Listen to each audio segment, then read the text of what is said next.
Hi, Greg. Welcome to the podcast. Hey, David, thanks for having me.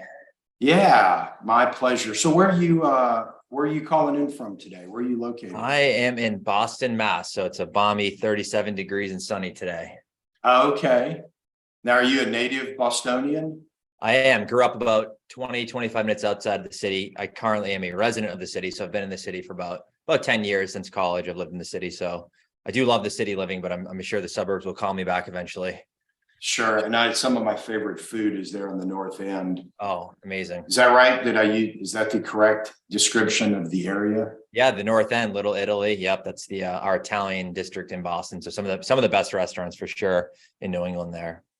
Yeah, and unfortunately, I had a cannoli there once, and it ruined me on cannolis anywhere else. Mike's Pastry, I'm sure. Yeah, that's the famous place. Yeah, I was with a friend who lived there on a visit, and so she took me around. I don't remember the names of it, but it was fun. And I was a huge Celtics fan back in the Larry Legend days. So Nice. back when you were either before you were born or you were just a small kid. It's very, very young years. I believe my mother was pregnant during one of those championship games that they went to at the Garden with me. So yeah, I didn't witness it myself, but I was there in spirit, I guess. That is awesome. So you decided to stay in Boston or in Massachusetts, went to college in Massachusetts, right? Yeah, I went to a school called Bentley University here outside of Boston, business school. So it's kind of pigeonholed into business, right? There's no liberal arts offered there. So it used to be a pure accounting school back in the day, and now it's kind of a dynamic business school. But I went the route of accounting and finance there, and accounting kind of drew me in. Probably by sophomore year, accounting is something that made sense to me. And I remember taking a class in international finance, and I said, this is not for me, the international finance part. So I reverted back to a straight accounting major, and then I stayed there for my graduate as well. And I ended up getting a master's in taxation through the same school. That's great. And then you got out and decided to stay in Massachusetts and went to work for, I guess, a regional CPA firm. Is that right? Yeah, a regional CPA firm that was about 30 minutes away. And the reason I actually chose that firm was they were relatively close to the college. And so my fifth year, maybe fifth and sixth, it took me about 2 years to get my master's. I wanted to work while getting my master's. So it was the commuting to work and then commuting to school at night. This was before, there was a little bit of online stuff back then, but there wasn't a pure hybrid model. So, it was 4 nights a week from 6 to 8:30 p.m. It was brutal, but I wanted to be relatively close. So I stayed out of the city and went to a regional firm, which was great. And that kind of, indirectly led to me where I am today, because they specialize in high tech, pharmaceuticals, life science, the early days of AI. That's what they were focused on. So I was in that technology group there, both audit and tax, which was just a great learning experience. That's great. And so, like me, you did your 2 years tour of duty in public accounting, and then sounds like you went into industry. 2 years, and honestly, it was a more traditional firm, and I didn't have a good taste of public accounting. There was my second or maybe third tax season. So after 2 years, April 16th, there was kind of like the Bloody Sunday model there, and they laid a bunch of people off right after tax season. I had a few people that I was close with that I became friends with. You're grinding through the busy season. This is the traditional 6-day-a-week model, 10 hours a day, spending a lot of time with each other in office. And, the day after tax season, I think it was like a Tuesday, middle of the week, Tuesday, Wednesday, like they laid a bunch of tax people off. And it just didn't sit right with me that was, just kind of par for the course there. And these people that had spent a lot of time. And so that did sour me a little bit from that model. I said, I don't think public accounting is for me. I don't like this model, how it's working. And, at the same time, you're young, recruiters are hitting you up on LinkedIn and everything. So Sure. I got an offer to go to a real estate developer. Interesting model. They're funded by a public pension plan. And so they do a lot of real estate development in the Northeast, using fiduciary money. So I went to them and worked on the financial and accounting side for them for a few years. And I loved it because that really opened my eyes to real estate, which I didn't have a background in before that. So it was a great change for me. And it definitely, I noticed the difference, right? Like the first February, I was like, wait, we don't have to work 6 days a week now. And like, it was so refreshing to me, right? That you didn't have, that's all I knew. I thought you had to work 6 days a week, 10 hours a day. And that's all I had known at that point. until I went back into private industry. Hmm. Yeah. And of course, if you split the difference, if you just work like 9 or 10 hours a day, 5 days a week, you're like a rock star in industry, it seems Oh, like. totally. Totally. Yeah. The work ethic they teach you in the traditional public accounting model, it certainly doesn't hurt. Sure. So you left public accounting, and then I guess it seems like, isn't there a line from a mob movie that talks about I think it's Michael Corleone maybe in The Godfather, that just when he tries to get out, they pull him back in. So how did you end up back in public accounting? You know, what happened was I spent a few years at this real estate firm, and then my boss had left there and I became close to them. He went to a publicly traded REIT, which was local here, brought me along with him there, which was great. I really did love it. There's a called Federal Realty. So they're an investment REIT, great company. I love them, and spent a few years there. But along that way, I kind of had my own entrepreneurial awakening and a lot of self-learning, self-development podcasts. I listened to a lot of stuff, and I said, geez, I have this master's degree in taxation. I'm frankly not using it. I can answer tax questions from my friends and family, but I don't really use it. And I'm in real estate, which I do like, but something doesn't sit right with me. So just really started side hustling, friends, family, tax returns on the side. Then I was like, hey, this is pretty cool. I can make some money doing this. And then I'm probably 26, 27 years old at this time. I said, this is extra money for rent. This is cool. And I started actually just reaching out to new startups in Boston. I said, hey, you need any help with your first year corporate tax return? And what I was actually doing was I would go to the Secretary of State website, and I would kind of look for all the incorporated entities. And a lot of them, as like there's XYZ LLC, right? Just some real, Sure. you don't know who they are, but there was enough of them out there that was like XYZ company or a product. I said, okay, that's a real company. Let me do some due diligence, find the founder, Google them, found the founder, reverse engineered email addresses. I was spending like my weekends doing this, and I can't find their email. Okay, let's just figure out what their email address. It's either W last name or just first name at, and I just figured it out. So I was just reaching out to people blindly saying, hey, just wondering if you need help with your first year C Corp tax return. And out of the 50 people I emailed, probably 5 said, yeah, actually, we don't have an accountant yet. So 3 of those 5 are still clients today, and they're large companies. So that's how it all started. I just kind of side hustled into that. Once I got up to a point where I said, okay, there's a little bit of revenue here. I got some ongoing, like part-time virtual CFO type gigs that I established these companies. No process, no idea what I was doing, but I signed agreements with them that I had enough revenue where I said, okay, I can now set an exit date here to take the plunge, and it's going to be a softer landing, right? It's not like I'm going from having a pretty nice cushy salary to just, I live in the city, I have a rent payment to 0. I had some revenue. So I kind of set a date in the sand for myself, and I said, it was September 1st of 2018. I said, I'm quitting my job by that date. And then one day in August, before that, I woke up and I said, today's the day. And I walked in and I butchered it. I fumbled through it, but I said, I quit and I'm starting my own business. And they were like, that's awesome. But like, what are you talking about? And I had my plan and I was ready to go at that point. And fortunately for me, I had a little bit of a soft landing because the company I was leaving, large companies can't replace people very quickly. So they asked me to be like a 1099 consultant for 30 days to transition out. I'm like, okay, this is really nice. Now I get a soft landing pad so I can hustle for 30 days, find more revenue. So that's what it was, right? I just had to take the jump, take the leap of faith and hope it worked out. But it was more from me getting into the entrepreneurship than like being attracted to public accounting. It was more about, I wanted to start my own business. And my best path was what I know best, which was tax at that time. No, that makes sense. And I don't know if you experienced this, but I also had a similar entrepreneurial journey. But as soon as you went contract, in my experience, they immediately treat you better. They treat you more like a guest instead of slave labor. Very, very interesting comment there. Yeah, what I noticed was it was more about on my time frame now. The terms flipped quickly. It was, okay, can you get this done? I'm like, yeah, I'll get that done by Wednesday. Not, can you get it done by 5 p.m., So I was like, oh, this is pretty cool. Let's see how this works on the other side, right? So, yeah, I mean, that was great for that small period of time. And then my initial entry plan, and we'll get into this, but my initial plan was just get as many clients as possible, right? I didn't really understand at that time the model, and all I knew was the traditional public firm model. And I'd actually sat in a coffee shop in Boston, and I'd written this whole business plan out because I wanted to convince my family and my friends this was doable. And the whole plan was about client acquisition, right? I need to get 750 clients in the next 2 years to do a tax return for them to make enough money. And I was like, geez, that's a lot of clients. And I was doing things like looking at buying zip code lists and like mailers, like everything. But that's all I had known to that point, right? So Sure. my first month, I didn't really know what I was doing other than I needed someone that made a little bit of money and they had a government responsibility. And that's what I knew at that time. Okay.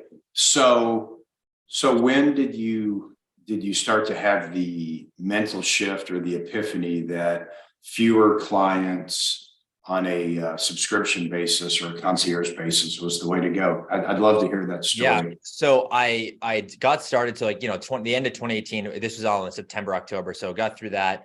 Getting into 2019 now, I got introduced to an organization called the American Institute of Certified Tax Planners, AICTC. They're out in San Diego, a nonprofit. And their whole goal is kind of is bringing advanced tax strategy down to more normal business owners, right? Take the stuff from the uber wealthy. Can we apply it to smaller businesses? And the answer is mostly yes, right?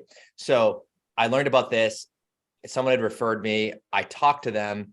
And honestly, it was kind of like a pressured sales situation. They said, you got to commit to this. It's 3-day training out in San Diego, which is nice, but it's a good amount of money. And then you need to do all this work to get the certification. I said, okay, this is a lot of money, right? I think at that time it was like $7,500 plus a subscription. And I said, I don't know anything about them, but they also said you have basically have 48 hours to decide. So I said, oh, and that's not my style. I don't love like that high pressure. And that kind of like, I don't know about this. And I had asked some people and they said, what's the worst going to happen? I said, well, the worst happens about the 7,500. And I called a few people that had done it and they said, yeah, it's definitely worth it. You should do it if you're interested in this. So I bit the bullet, pulled the trigger, and I did it. And I immediately learned from the founder, her name is Dominique Molina. I learned from the founder that she was charging very, very high fees for tax planning, not tax prep, right? And she kind of turned my mind immediately that compliance comes second, strategy comes first. And I never thought about that before. I understood some of the strategies, but I just kind of thought you just did them along the way, right? And it because that's how you learned it. That's how I learned it. So what I had learned in my traditional model was the client asked some questions along the way and you answered the questions, you research for them, but we weren't bringing necessarily at that staff level, we weren't bringing ideas to clients. They were more probing us for the ideas and we might research what they asked us to do. So she kind of turned the model around. And one of the things she taught at this training, was the old sales trick where, hey, David, it's if I give you $100 bill, would you pay me $20 for it? Of course you would, right? You would pay me a 20 to get 100. And she said, no accountants really think like that, right? If you're going to in the CPA world, you can't charge contingent pricing, but you can charge value pricing. So if you're delivering $1 million of tax savings to someone, you shouldn't be charging them $750 for a tax return, right? Like that doesn't make any sense. So I went to this seminar and this conference for a week out in San Diego, and like my mind was churning. I said, geez, I got to get back.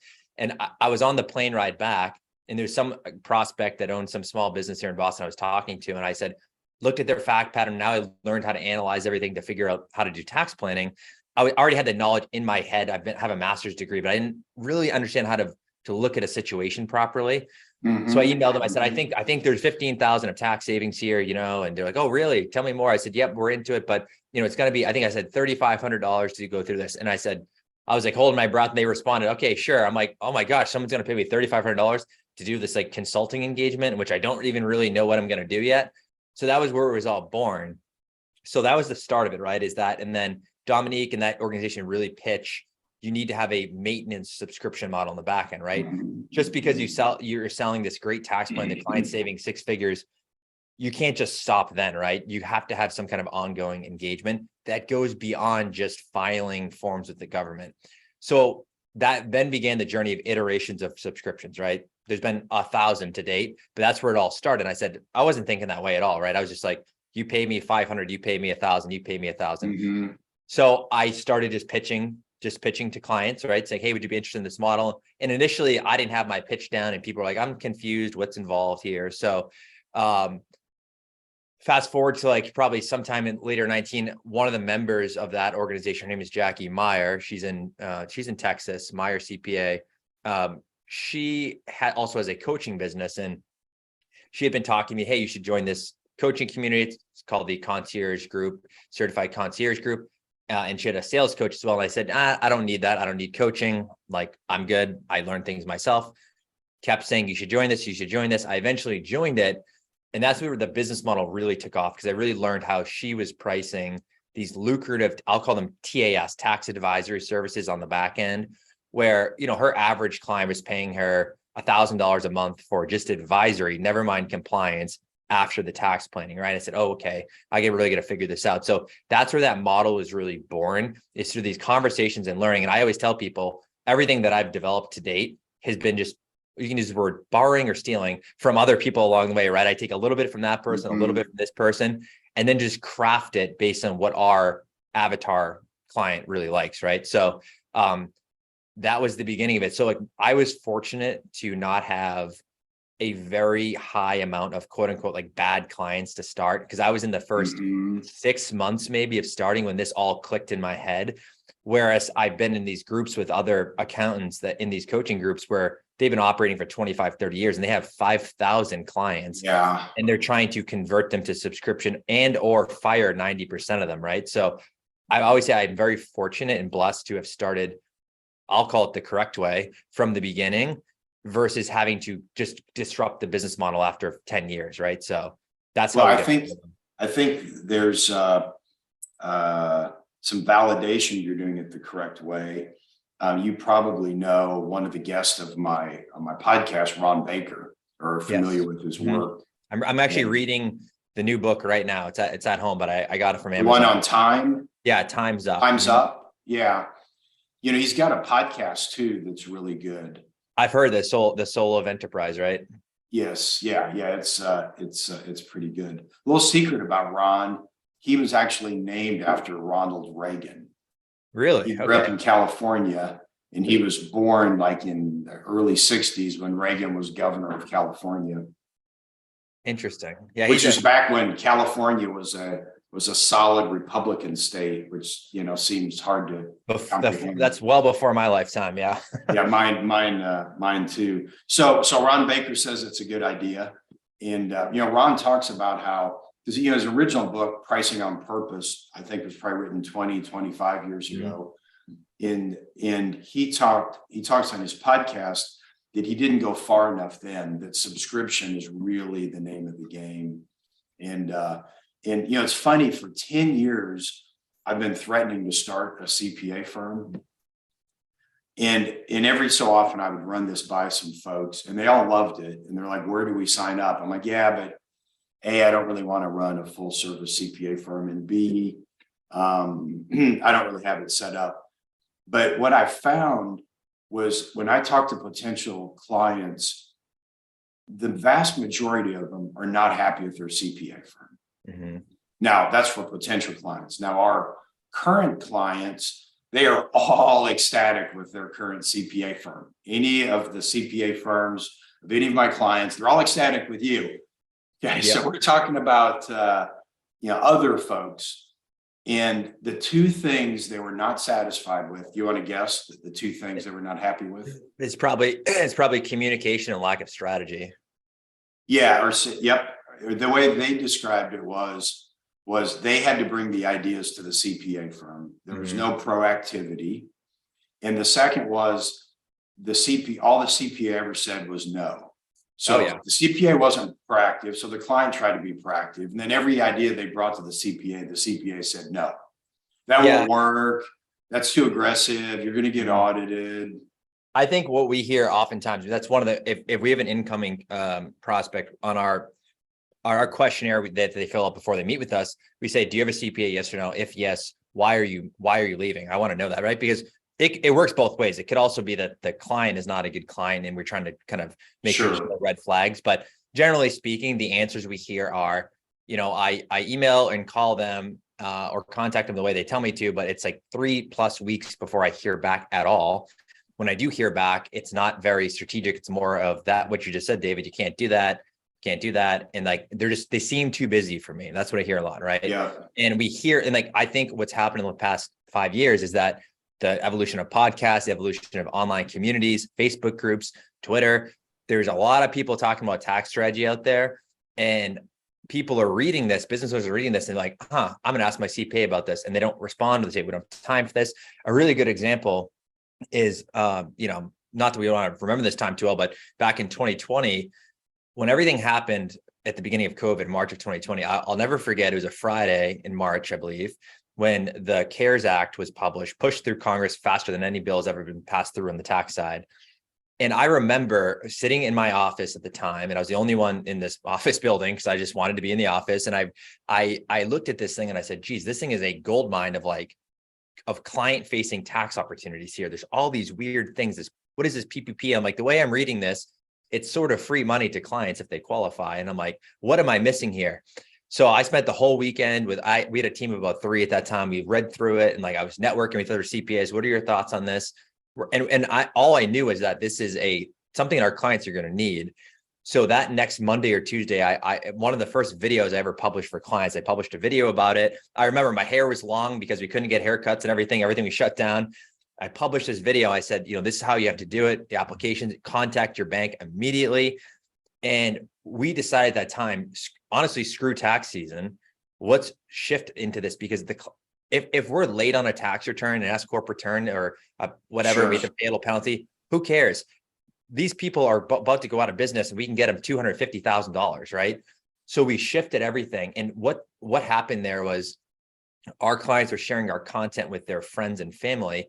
And then they were coming to us saying, hey, our CPA said they're not bothering with this. They're too busy with taxes. They're not dealing with this. I said, they should be dealing with this. And that's when ERC was born. All this stuff is happening. I said, they should be dealing with this, right? Because this is who else is going to do it, right? Their lawyers aren't going to do it. Right. Their bankers aren't going to do it for them. They can't do it themselves because it's a 200-page tax law to read through. So that opened my eyes that, okay, like, people want value add, they want strategy. And that right there, just people started coming to us more and more. And it was just referrals from existing clients because of the content that we were sharing. So, that kind of opened my eyes that a lot of CPAs don't want to deal with this kind of stuff, right? They want to just do the compliance piece of it, what they know best. Anything else, all of these law changes, don't want to deal with it because it's honestly a lot of work, right, to learn and to do it. But then I said, we have to double down on being cutting edge, proactive with new law, with new strategy, versus just throwing our hands up and saying, too complicated, too busy, find somebody else, right? So that's just an easy example of what I saw, what opened my eyes at the beginning of the possibilities that are out there. Wow. Yeah, when people will ask me why their CPA is not more proactive, so I have this theory that when the person started their practice and they didn't have very many clients, they were proactive. But like in Texas, the final due date for the state corporate returns, the franchise return, is November 15th. Mm-hmm. So that's a final due date. And so I was thinking about it. Okay, in Texas, if a CPA has 1 year that they kind of get, quote, behind and can't catch up, they can't really take a breather till after November 15th, mm-hmm. right? And if they've just been in reactive mode for 11 months, right, and then comes Thanksgiving, they just want a break, right? Thanksgiving, the holidays. And then the next thing they know, it's January 1st, time for all the start of the year, closing the book stuff. So my theory is that a lot of them will intend to have planning and used to have planning, but there was that 1 year they got behind and they never caught up. So that's my theory on it. What do you think? Exactly right. There's you should look up, there's a guy out there. He owns a accounting community called Realize. His name is Jason Stats. Really, really interesting YouTube channel. And he published a video last week about this. And he's a very comical guy. And he basically said a lot of CPAs, right? January through April, I can't do this. I can't talk to new clients. I can't do anything. It's busy season. Then comes May and June. Busy season just ended. I don't want to deal with any of this. I need a breather, right? It's summer vacation. Kids are out of school. I can't do anything. Now it's August. Up 9:15 deadline's coming. I can't deal with anything because I get it ready for 9:15. Up 10:15's here. Then you said 11, and then it's holidays, right? So it's like it's this never-ending cycle of I can't do it because there's no time. But if you back up to the why of that, David, why is that? It's because most of these companies have thousands and thousands of tax returns Yeah. that they're charging one off, right? So as Ron Baker says, they have to sell the pen every single year. There's no guarantee they're coming back to buy that pen. So it's very high pressure, right? And meaning that if you churn over you're in the commodity game at that point, right? Because someone's going to say, well, David's been charging me $1,500 for this tax return, but I can probably go ask the guy down the street for $1,250. He'll probably say $1,250 is a good deal for me because I just opened my shop, right? Who wants to be in that game, right? Like, sure. And that's what happens though. And then it becomes, well, how do I make my money up from losing that client? I got to sell 2 more tax returns, right? Yeah. And what I have found is the ratio of tax returns to staff is extremely high in these type of firms. Oh, very, sure. very, very high, right? So like people ask us, well, how many tax returns do you guys do for the size of company we are? I'm like under 400, maybe 385 this year. And we have a team of all in 23. They don't all work on tax, but not people are preparing maybe like 30 to 40 tax returns, right? They are more complicated and there's more work that goes into them, but you need to have time for advisory, right? So you have to build that into your overall business model and pricing model. So if you think about it from a, I always think about it of like, let's say in the school world, like the schools will say, hey, come to our university because our average ratio of a professor to students is 50 to 1, 300 to 1 at the big public universities, right? Well, I think about the same way. I will tell prospects our ratio of staff to a client, each staff member really has about 20 relationships they deal with, right? Because a relationship might mean an S corp and 2 owners. It could be 1 owner with 4 businesses, different snares, right? But we want them working monthly throughout the year with these people. I don't think it's possible for someone to physically manage more than 20 to 25 relationships, right? Ongoing. Mm-hmm. I remember the days of having, hey, you have 250 tax returns you've done. It was literally a folder on my desk. I have no idea who the person was. It was just an email. Hey, I'm missing your HSA statement. Send it to me. I don't know who this person is, what they do, and nothing about them. It was just a number in a file and I moved on, right? Yeah.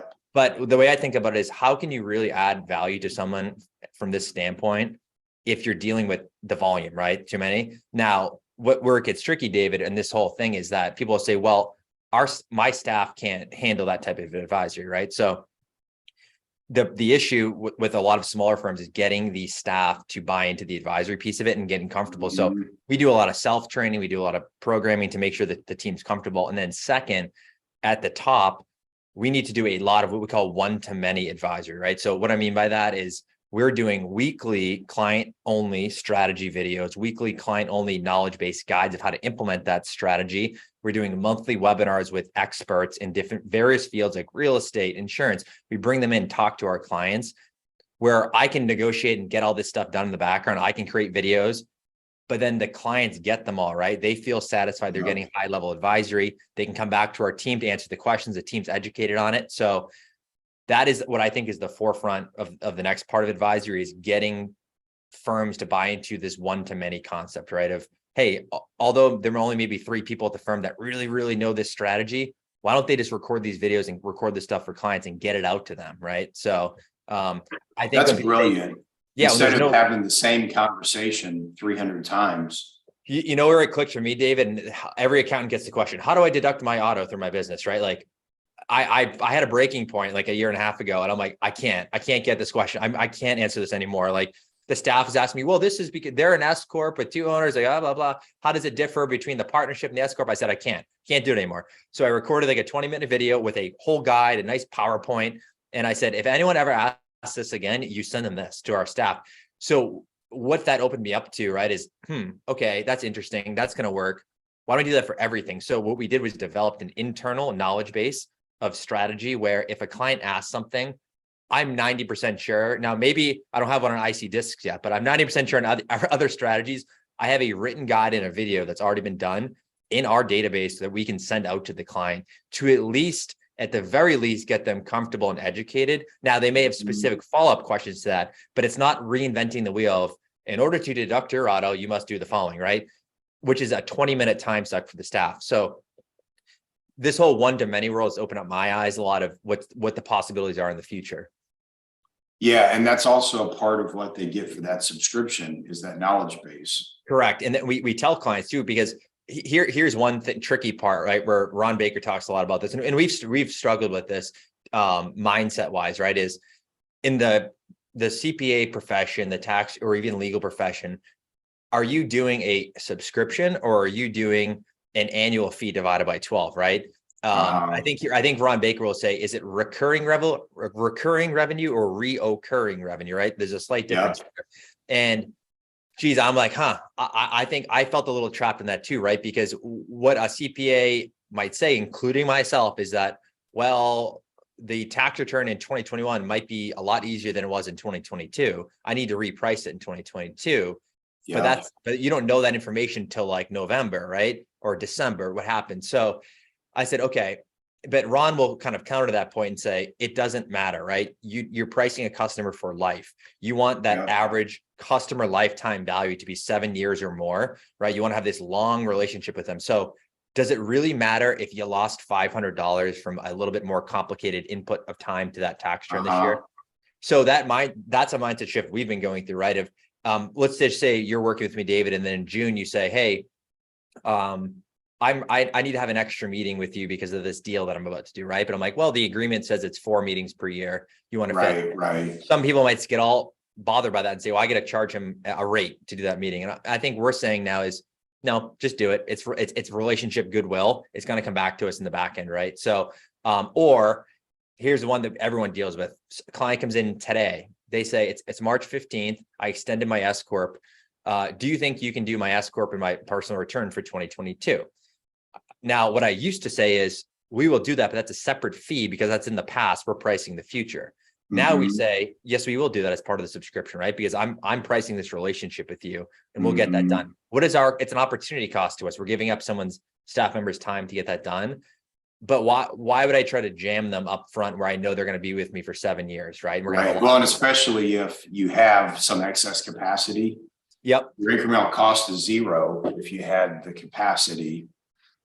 Absolutely. And capacity is obviously a complicated subject, but that's a very good point. And we always say is it has to be on our terms though, right? We're very clear about that is you're not coming in on March 16th and you're not getting this on March 20th. We're going to have a process and you can be very process oriented on your onboarding systems, but yeah, we'll get that done for you. Of course we will, right? Where I think a lot of people will say, no, we can't do that. Right. And then they're held in limbo, right? They're like, what do I do? Like, how do I get it done? So the mindset shift for a lot of people, I think, is getting from hourly billing to just fixed pricing divided by 12, right? And that is a massive shift to get to there.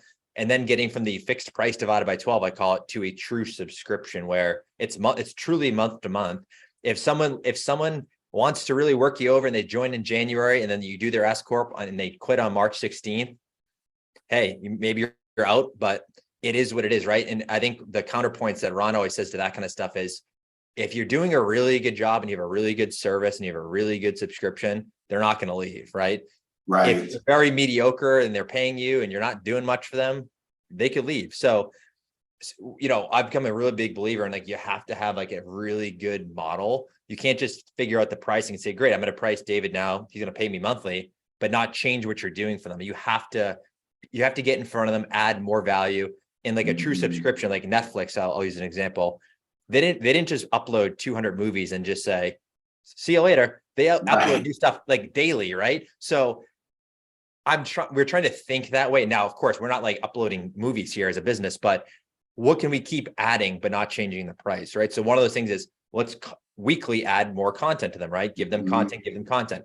Good example, this past week, that whole Silicon Valley Bank debacle happened. We had several clients that were exposed by that. And what we did on Friday was kind of just filter through our list of who we think was affected. And we, over the weekend, spent time with bankers trying to negotiate opening bank accounts by Monday at 9 a.m. Like, these are Series A, B funded companies that have businesses to run. So I'm not going to charge them for that work and for us work in the weekend. That's just part of the relationship, right? Yeah. And that's truly how we try to think of it now. We do a similar thing. And the way I think of it is, I call it a portfolio approach. So like any given year, about, like we do about 400 disc returns a year. And in any given year, about 15% of our clients don't use the disc. They had a bad year.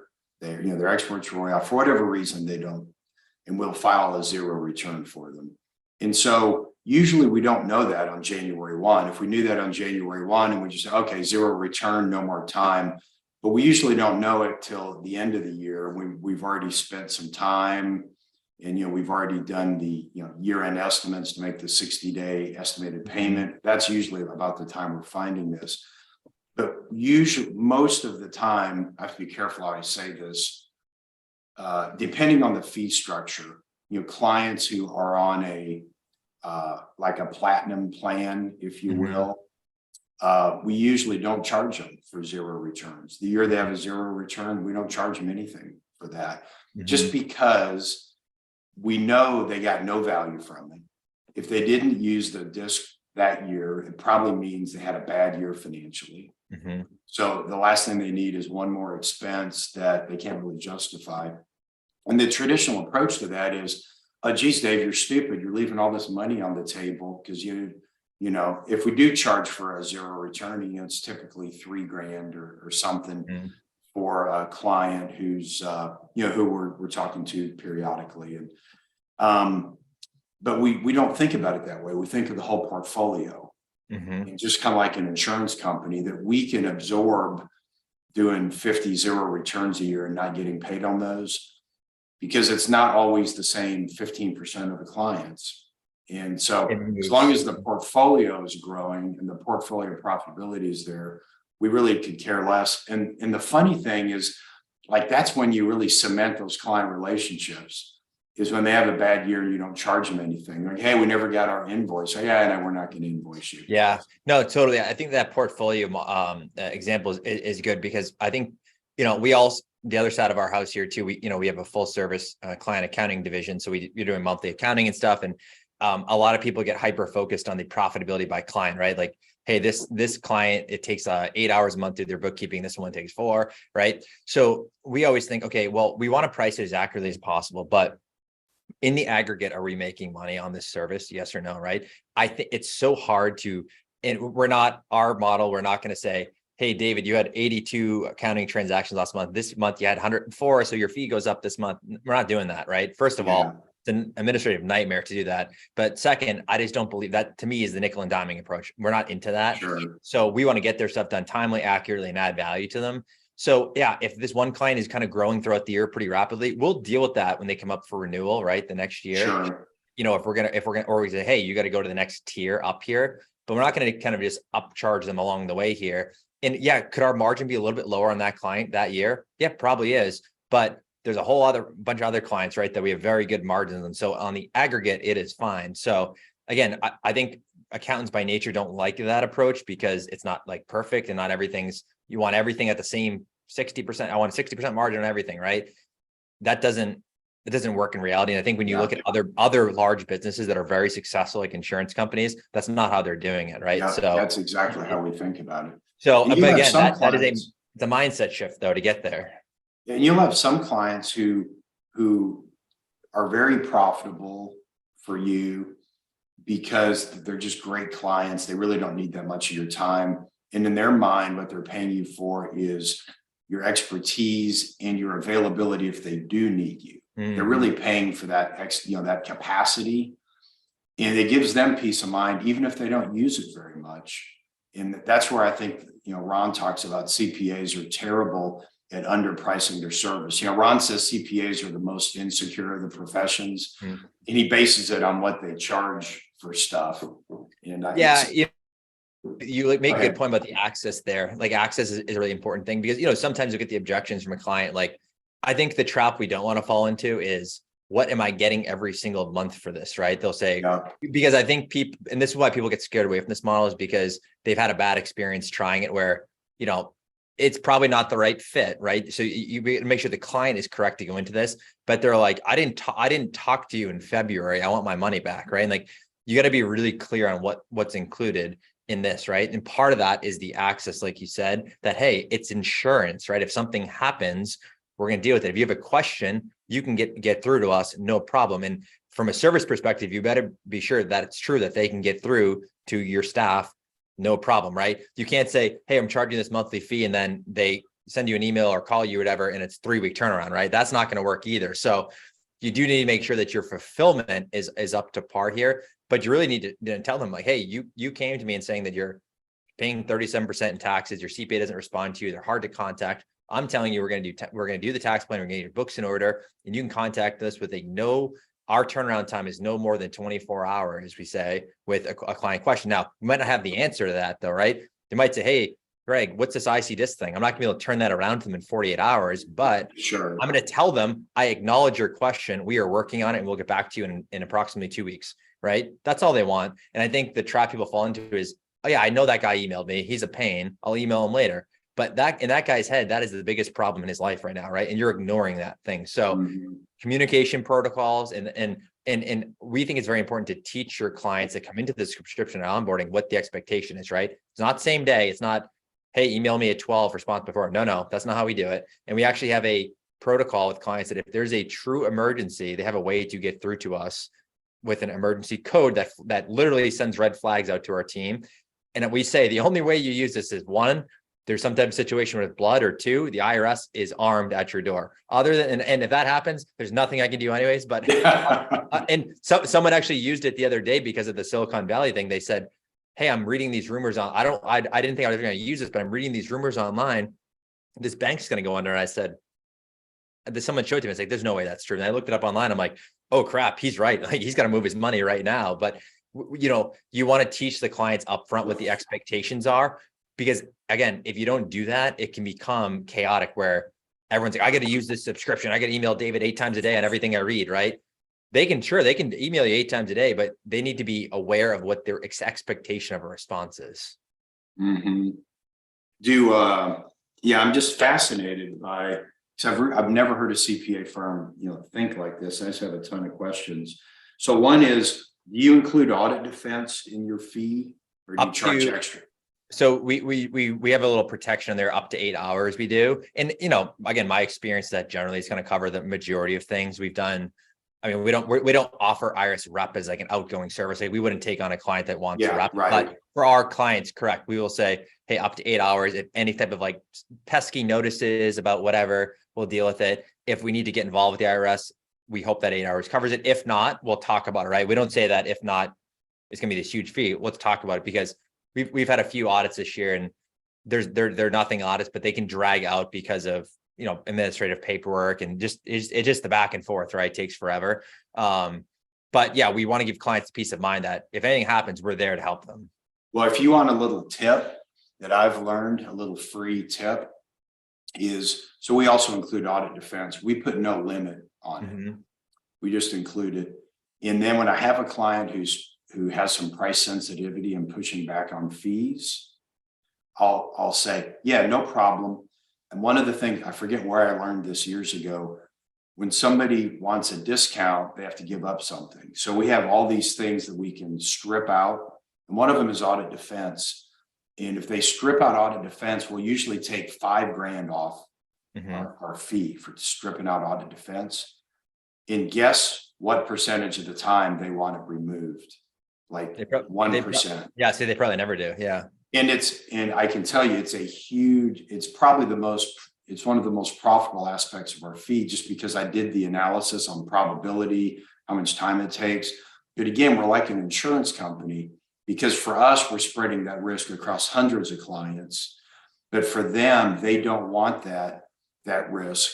And so they'd rather pay a premium to smooth it out. And Ron talks about this too. And that's where I learned that idea about the audit defense. So if you ever want to see just how valuable audit defense is in the mind of your client, if somebody pushes back on the fees, have like a cheaper plan that strips that out, you'll be amazed.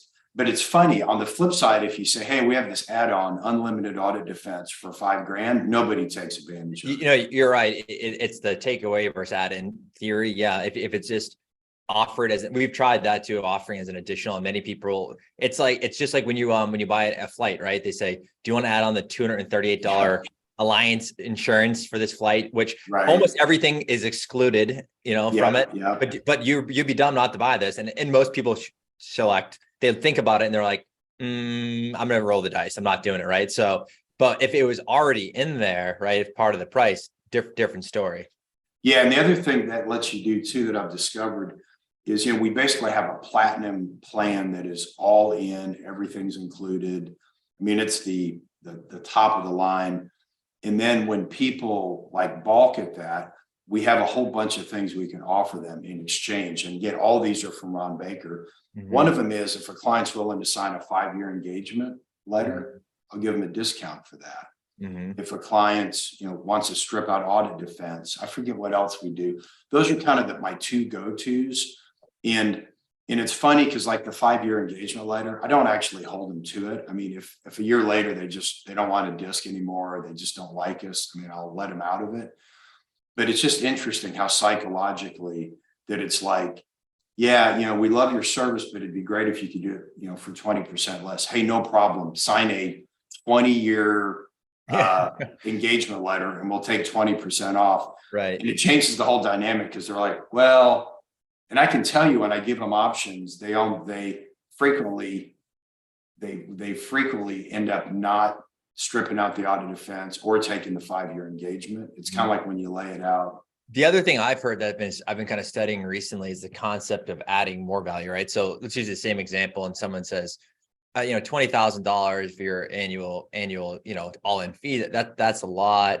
I'm more in the $15,000 ballpark, right? Well, what if you have some things in your back pocket that you can add in on top, right? To shrink the value disparity. So in other words, you say, we're not discounting anything. We're keeping our price same, but we're actually going to add in this cash flow forecast for you at no additional cost, right? Opportunity cost and time on our side, we keep our fees the same, right? So in my mind, you can do it either way. There's a value disparity in someone's head between the price you're offering and the price they were coming in willing to part with, right? How do you shrink that? You shrink that by doing what you just said, or the other way to shrink it, which it's interesting. I'm trying to figure it out, but is adding more in, right? So they say, okay, that cash flow forecast, that would probably be $4,000. Now I'm at $19,000. He's charging 20. Okay, let's do it. Right. So we're trying to develop more of a playbook of what we can add in. Now, the trap there is it can't be a lot of one-to-one offerings, right? Meaning, exactly. Hey, you get to meet with Greg every month. No, that's going to be a lot of money, right? But if it's, hey, we're going to add this once per quarter thing in that's going to be done by video, something that's very scalable, we could do that, right? So I've been learning about that concept too. And it all comes down to, in these subscription models and value models, is the value of the client's head versus the value that you're offering, ensuring you're communicating that properly, right? And then if there is a difference in opinion there, how do you, it's not always possible, but how do you shrink that perceived gap between you and them? No, that makes sense. Do you know the famous story about the factory that shut down and they're losing like, $1 million a day, and they call in some expert? Oh, yes. He looks at it and he turns one screw and he sends them a bill for $100,000, and they think that's ridiculous, right? They want it detailed, right? And the punchline is it's $5 to turn the screw, and 99,000 to know which screw to turn. My education. I've found lately I use that a lot more with folks because our real differentiator is the transaction by transaction calculation compared to the simple calculation. Now, for one of your clients, it didn't get the big bang for the buck. It typically does. Usually it's a 2 to 3x increase, but I'll actually say, and one of the things we have to be careful of is that we don't turn around our work too soon. Because like if the client sends us all the information at 8 a.m. and we have the return back at noon and we send them $100,000 fee, they can't help but to go, $100,000, 4 hours, $25,000. It seems like kind of expensive. One of the, I think that's an industry problem, is that unfortunately, like it goes back way before our parents and grandparents were born, but the hourly billing model has doctors, dentists, lawyers, accountants, everyone's trapped in this. The consumer believes it's all done by the hour, right? And we'll get people all the time saying, hey, well, I don't want to do that. Like, what is your hourly rate? And I'll say, I honestly don't have one. I have no idea. Like if I made it up, I can make it up. Sure. 5,000, 1,000, 400, $1. Like, I have no idea. We don't have and people are like, what do you mean you don't have one? I'm like, we don't have one. Like, that's not how we do it.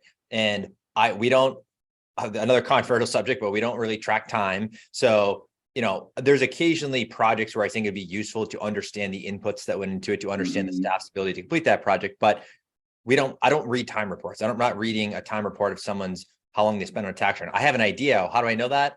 We track turnaround times, right? I know that this project came in on January 1st. This project went out on January 31st. There's a 31-day turnaround time. is that acceptable or not? Right. That's kind of what it comes down to. Do I really care if they spent 2 hours or 28 hours and just took them 30 days? I don't. So that's another industry issue, right? Where it's so ingrained in the consumer's head that we all work based on that.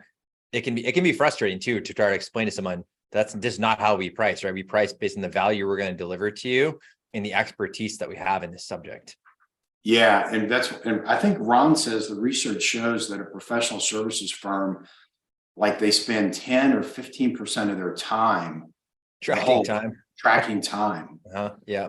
And I mean, I hate to say it, but I did it when I was younger in the time tracking world. Like, it's not the most accurate thing in the world. I mean, you're not literally figuring out every 6 minutes, right? You're kind of like, at the end of the day, you look at your thing, you're like, I only had 5.25 hours tracked. Like, I have to get to 8, right? And then you round up everyone from 0.25 to 0.30, then you get to 8, and then the partner looks at it, he's like, that's too much. I can't bill Bob 8 hours. Bob's gonna freak out, and you write it off anyways. I'm like, what's the point of that? And like, how I personally don't like, and I think a lot of newer business owners don't like, a surprise bill, right? Yeah.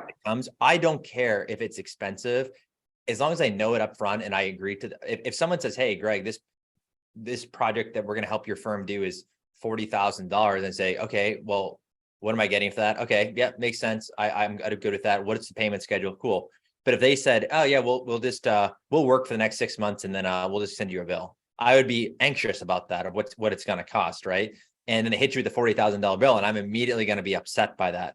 Whether or not I was happy with the value they provided me, that initial shock of opening that bill, consumers don't want that, right? So I've tried to say to them, hey, this is a guaranteed fee, right? There's very little you're going to do to go outside of the scope. Now, there's crazy stuff you could do that's outside of this subscription scope, but for the most part, you don't need to worry about it, right? Budget this into your budget. We're going to save you offsetting tax anyways. Let's go forward, right? So I think it's just a better way of transacting business versus the surprise, here's a $50,000 bill at the end of the year. Yeah, no, I totally agree. And I had a client once that just said, hey, we just need your fee broken out. We need your 100,000, or maybe it was $150,000 fee. I mean, like we're not the low cost provider. And I said, yeah, no problem. It's like preparing the IC disc return, $1,000. I just listed out 3 or 4 things, but then I had intellectual property charge. It was like, 130,000. I mean, it was like 98% of the bill. And once I presented to him that way, they're kind of like, oh, so we're really buying your knowledge, not your time. Yep. That's totally. I mean, what I generally will say, we try to vet out a customer upfront, where before we even get into this situation, whether if they mention price in the first introductory call, it's likely not going to be a good fit, because that means that is one of the most valuable things to them, is the price sensitivity. If the incoming message to us through the internet says, what are your charges? Something like that, literally just, they're not moving forward. We toss them aside. The first call, you can usually tell, right? It's like, oh no, your value is great. This is awesome. What do we need to do to move forward? Probably a good fit. If they're like, what's this all going to cost me? Right? Like it's probably not going to be right, because it sounds to me like there's going to be some kind of negotiation of fees. And, I don't, at this point, like, we don't spend a lot of time on that. If someone says this is too expensive for me, I say, okay, well, let us know if you have any more questions. Right. And sorry, and we had someone recently, they had an independent party vetting their CPA potentials or whatever. And they said, current CPA, blah, blah, blah, doesn't do anything, no value, slow. He owes me 3 amended returns for an R&D credit, hasn't done them, blah, blah, blah. I said, okay, that's unfortunate.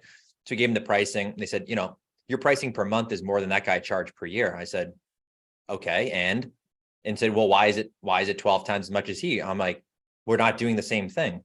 You just said that he hasn't done any of the work. He doesn't respond to anything, and he sends you a bill at the end of the year. I'm saying we're going to work with you throughout the year. You're going to have those stuff done, and there's going to be no extra bills. So to me, it's apples and oranges. Like, that person couldn't get their head around it. But I said, I'm not. They said, is there anything cheaper? You're quite expensive. I said, I don't think we cost anything, honestly. That's what I said back to them. But it's like, at this point, there's no sense of getting in that back and forth, because that person's probably going to lead to other conversations like that along the way.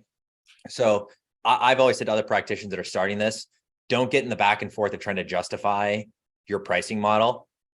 That's your model, right? You don't go to, a store and say, well, I don't like the price of this hat. They say, okay, Right. then don't buy it, right? Like what other profession are you allowed to do that? Do you go into the dentist and say, no, I don't like that insurance bill you're sending. I'm not cool with that. Like, no, you don't do that, right? And so why do CPAs and lawyers too, like, why do they feel the need to get bullied around like that sometimes? It's just, here's my model, take it or leave it. If you don't like it, that's great. You don't have to work with us.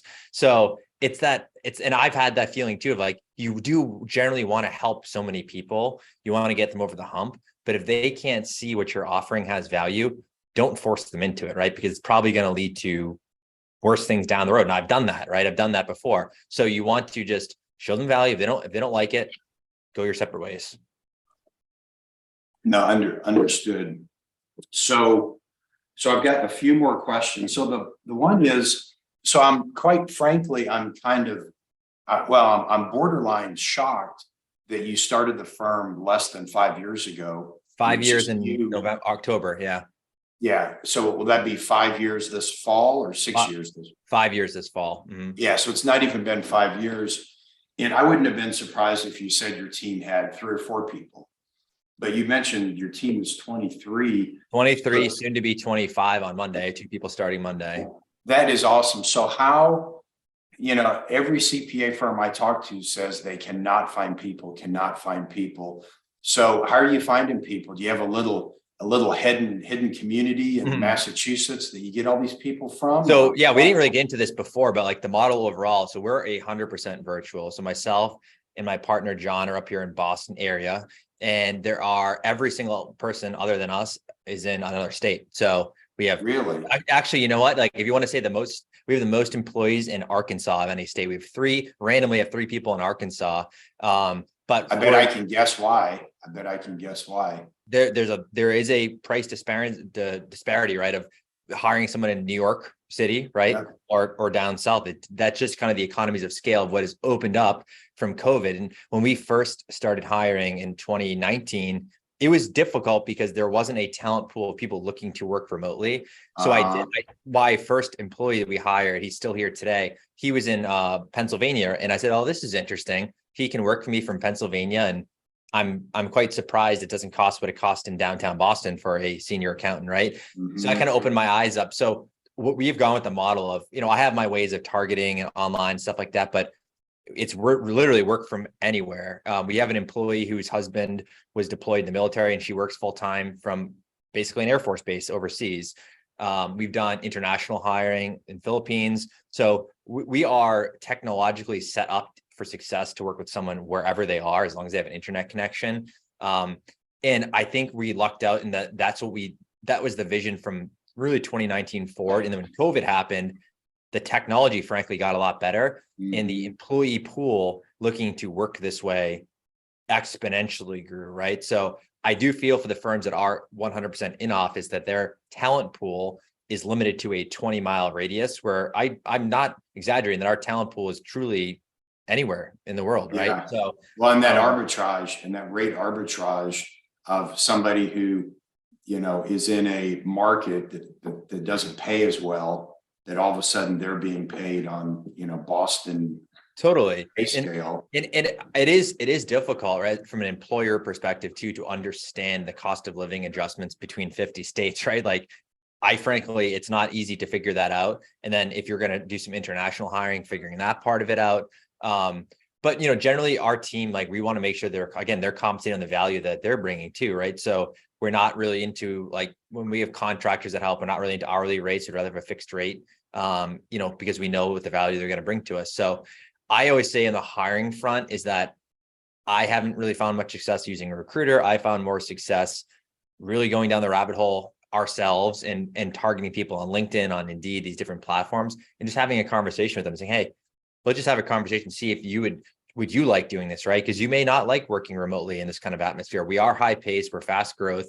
If you've never worked remotely before, buyer beware, right? Because there's a little bit of an isolation factor for people too, that maybe they're working at PwC in an office with 1,000 people, and now they're sitting, in their home office with their spouse at work, right? It's different for sure. For some people, they love it. There's other people that we've hired that have frankly hasn't been what their cup of coffee is, right? So we always want to make sure we vet that out up front of, have you worked remotely before? And if not, do you understand what you're getting into, right? Because it's different. It's different. So we love it. We love it. We love being 100% remote. It allows for a lot of flexibility. I mean, we do an annual retreat somewhere in the US every year with our team that we bring everyone together for a week. That's how we get to do that. And you need to be creative with ways to keep your culture strong in a remote atmosphere. So, we do Friday kind of, lunch games and stuff like that. We do different stuff, and we're a pretty close knit team where it is funny when you see people once per year. And like the first time I met some of my employees actually was at a retreat, and I'm like, geez, I didn't know that guy was, 6'4". I thought he was 5'8", right? 'Cause you have no idea, right? So there's some funny things like that. We all laugh about it, but yeah, I mean, I encourage people to explore the model, because with the right protocols in place internally with IT and everything, you can truly expand to wherever you want. Yeah, that's awesome. So you said soon to be 25. So how do you decide when to hire? Do you wait till everything breaks and clients are screaming at you, and then you reluctantly add some people, or how does that work? I think capacity planning is the most difficult. Actually, I'm positive it's the most difficult thing in the CPA profession. If anyone has figured it out, let me know. But it's very difficult. And what we used to do is you'd be riding high. Everything's great. Clients come in the door. Yep, they seem like they're busy. Oh, wait, now everyone seems like they're busy. Okay, let me start hiring. Oh no, the market turned. Oh geez, it's been 8 weeks. I still can't find somebody. And then all of a sudden people are getting really overwhelmed internally. So we work off of what we call a revenue-based capacity model. There's an organization out there called PASBA, Professional Association of Small Business Accountants, that kind of teaches this. And what it basically is right, you need to be comfortable with how much revenue can one staff handle, right? So again, if you're in a subscription fixed price model, you can do this, because remember I said before, I'm pricing based on the relationship. One staff can handle about 20 relationships.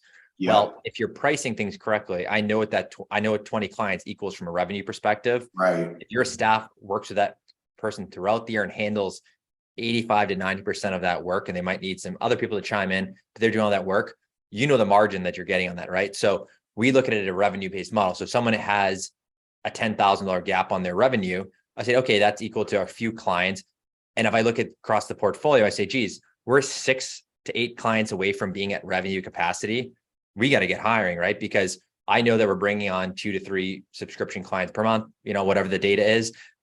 That means I'm going to be at capacity in 60 days. I know it takes at least 30 days to train somebody. I'm actually already behind. So that was a 2022 mindset shift that I struggled with, frankly, because you do need to be okay with a short-term cash flow hit, right? Of, hey, I need to hire 2 to 3 staff in the next 60 days that frankly won't be at capacity for 6 months.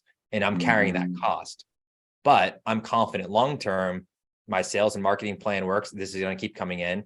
People are going to feel a whole lot better with excess capacity than limited capacity, right? And you need to make sure that you're communicating internally that, hey, we're bringing on excess capacity, right? On purpose, right? This is why we're doing that. And we're going to grow into this. I think it's a whole lot better than waiting till you're busy. And then you're at the mercy of the market. And frankly, you can make a bad hire, right? Because you're stressed, you're under pressure. And if someone says they're a CPA, you're probably going to say, when can you start? Yeah. Well, and that's so interesting, because I hadn't thought about that aspect of it, that another benefit of subscription and premium pricing is that you have the monthly cash flow, right? Because face it, when you hire employees, they kind of like to be paid regularly. At least that's my experience. Yes. And so you have that regular revenue to better match it. And if you're charging a premium to where you have some actual margin, that you can absorb that excess capacity till we get up to steam or up to speed, which is a problem with that classic firm that has 5,000 clients that they charge $750 a year each, is, they don't have the profit in there to go over higher.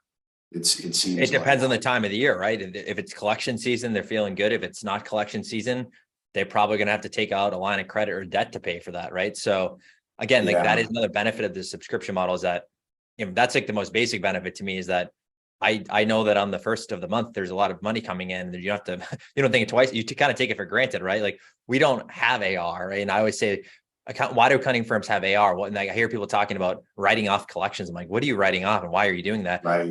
And again, what other profession does a service get performed and delivered and not paid, right? Like who else would do that? You're not stiffing the heart surgeon over, right? You're not stiffing any other profession over, but for some reason it happens where accountants will send out bills, the client will ignore it, not pay it, or they'll negotiate you down to pennies on the dollar, and then you're okay with it, right? It's like, now, if that happened for some reason, you probably should not do business with them again, right? Yeah. But a lot of times it's the same. Oh, Bob, yeah, Bob only pays 50% of the bill. That's just Bob. Well, what are we doing, right? Like, and we always say, if there are fixed price out of scope projects we do, and if we do those projects along the way, it is paid upfront in full, right? Right. You say, well, you haven't done the work yet. I said, yeah, why would I? But I'm not working for free either, right? So we Well, you know what's funny is I just had an experience last week. My dry cleaner and a shoe repair place, both of them started requiring prepayment by the customer. Mm-hmm. And guess what? It's because people forget they have the item there.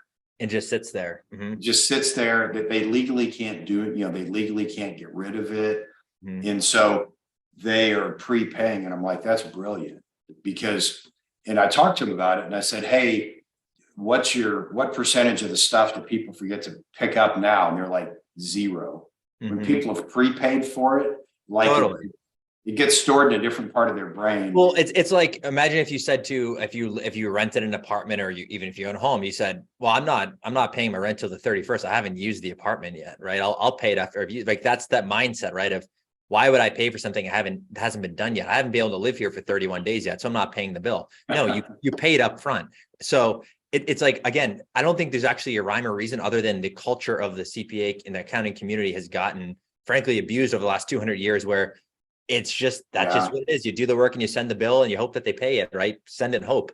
And then you spend hours and hours trying to collect, and like, there's nothing more painful than having that conversation of negotiating a bill. So and if someone doesn't like that you're billing up front, again, then why are you doing business with them? What's the ratio? Like 800 to 1, businesses to CPAs out there. Move on, right? Right. Like, so I won't understand when people do the bill and chase model, right? I mean, at the very beginning I did it and I'm like, this is stressful. Like, you can see now, oh, they viewed the invoice. Why aren't they paying the invoice? Is something wrong? So no, you have them on a subscription, you charge their card, you charge their bank account on the first of the month, right? There it is. So what's the feedback that you get from your employees as far as the model you have versus if they came from a traditional firm? Good question. That is funny, because we've had a lot of staff come from traditional firms, and they're usually surprised by the lack of volume of compliance work. We had someone a couple of years ago that came in, and she had personally prepared like 300 to 325 tax returns. And when she started, I told her, I said, we only do 285 tax returns at the time. And I'm like, she's like, what? She's like, I don't understand. And then she probably had red flags. She's like, is this guy going to go out of business? Like, what's happening? But she came from a regional firm, and she'd prepared more tax returns than our whole company does, and probably done as many as I've done in my life. And I'm like, it's just different, right? But then she had to grow into, and she really loved the model of low volume compliance, high value relationship, right? There's a lot of communication we do with clients. They ask us a lot of questions. You have to be comfortable meeting with clients, right? So, and again, it's not the typical accountant may not like that, where we're asking them to get on meetings with the clients all the time and be comfortable leading a meeting, teaching the client. So that's the harder thing to teach, in my opinion, in this profession, is getting a staff member comfortable with the relationship aspect of it. Mm-hmm. You can find a lot of people that can really do tax returns very well, but can you find the people that can do a tax return pretty darn well, and also get on a meeting with somebody and explain to them the results of the tax return and why they saved money or why they owe more money, right? Like, that's the difficult part. And it's hard. It's very hard, because, we try to coach internally, give kind of like bullet points, people to talk about. Not everyone's comfortable with that, but I always tell the staff, like, if you want to really grow in this profession, that's where I personally believe it's going, because I'm not someone that believes the bots are taking over tomorrow, but I do believe that a lot of compliance-based work is going to get outsourced, offshore, automated over the next decade, more than it already is, right? There's all these RPA companies already out there. So let's not get stuck. You as a staff member don't want to get stuck doing that, because there's going to be downward pricing pressure on that part of the service. You got to become an advisor. If you become an advisor, you're going to be okay. No matter what happens with the robots, right? So you're always going to need that advisor, right? So know how to do the tax returns, but don't get caught, and that's your only skill that you have in this profession. Yeah, and you bring up a good point because, accountants are not stereotypically known as being the most extroverted people. Mm-hmm. So is that something I guess interpersonal skills maybe matter a little more in your model than They definitely matter. They matter a lot. And we do hire, like if someone, not that we use a grade scale, right? But if I said, hey, this candidate has an A interpersonal skills and a B minus compliance, bookkeeping, tax return skill versus someone that was an A and in the opposite, right? That it was a tax return and a B minus personality. I would go with the A personality because I believe you can teach the rest of it, right? It's right. I learned tax, right? You can learn tax, you can learn accounting. I think you can teach that. It's very difficult to teach the interpersonal skills because if someone is in their middle of their career, are you really going to, I made that mistake before, like, you're really going to flip someone as a person, right? You can't, and you can't put them in a bad position, right? You can't put someone that wants to be back behind the scenes, tax person, right? Which you need. You don't want to put that person in a bad position where they're uncomfortable meeting, right? So, and if that is the case, right, we do have room for that, right? And if that's the case, that's fine. You just need to make sure there's a client-facing advisor in front of them. So, because I'm guessing, I'm sorry, I'm guessing when you hear from clients who are really ecstatic with your team, they probably never say, Susie just crushed that tax return. I mean, she just did an amazing job. They don't. I'm guessing the stories are like, I called Susie on a Friday afternoon with like this emergency, and she like went the extra mile and had to turn around like Saturday morning for me. You're so right there. And what I've always said to the staff is, I said, if we are really good client communicators, we take care of them, we care about them as people, and we give them good service, go above and beyond. If we make a mistake on the journal entry, they're not going to burn us at the stake for it, right? If you're a terrible communicator, don't talk to them, ignore their questions, and then you make the journal entry backwards, they're going to burn you at the stake. Believe me, I've been there, right? So, and it's so true, right? If someone really takes care of you, and if I'm a consumer, someone's taking care of me and they make a little mistake, it happens. You're not going to get that upset, right? Because hey, they do a good job for me. It happens. Life happens. They made a mistake. But if everything else is bad and then they make the mistake, it ain't going to go well, right? I mean, I felt, look, I would be lying if I said we haven't made mistakes on tax returns. Of course we have. Everyone does, right? When that tax return mistake happens and we can own it and apologize, and it usually goes over okay if they have a good relationship with us, right? But if it was a one-off $750 transactional subject, they would be pissed, right? So It's all about the relationship, in my opinion, and it buys you a lot of grace when you do a really good job. And I can't stress enough, like don't be afraid to go above and beyond. You see that, hey, they're struggling this or this. I just saw this article about this local incentive in their city. Send it to them, send it to them right away, right? Get in front of it, help offer them to apply for them, right? It's going to take you 2 hours of time. That's going to buy you 3 years of relationship, right? So I just thinking like that is so important in my mind. That is great. So Greg, I cannot believe how fast the time has gone. I have 2 remaining questions for you before we wrap up. Are you ready? I'm ready. So the first is, if you could go back in time and show up at your undergraduate graduation ceremony or your first day of your job at the regional firm, and you could give advice to your 22-year-old self, what advice might you give? This one will probably be controversial, but I'd say start sooner. So quit that world and start sooner, because I believe that it's all about the mindset, and a lot of the skills can be learned, right? There's a trap out there where people say, well, I need 15 years experience in tax before I can start this on my own. It's not true. If you have a good entrepreneurial mind, you can hire people a lot smarter than you to worry about that. I had a feeling that was going to be your answer, honestly. So the last one, was there anything that we didn't cover that you wish we had, or anything we talked about?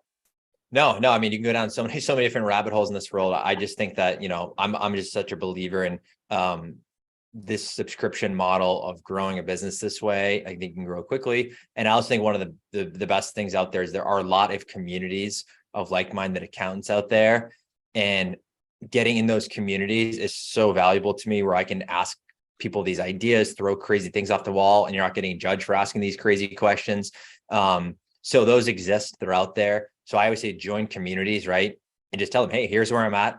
How do I get to where you are? I've learned the most from networking with entrepreneurial accounting firm owners that are ahead of me. And I say, hey, what happens when you hire 15 people? What about 20? And I'm telling you, most of the time they're right. They say they're going to have issues at this benchmark and this benchmark. Beware of it. Now, there's nothing more I love than when someone that's starting a practice calls me and saying, hey, what is it like hiring the first person, right? And I say, well, here's what's going to happen, right? So it's so important to network above you and help those below you.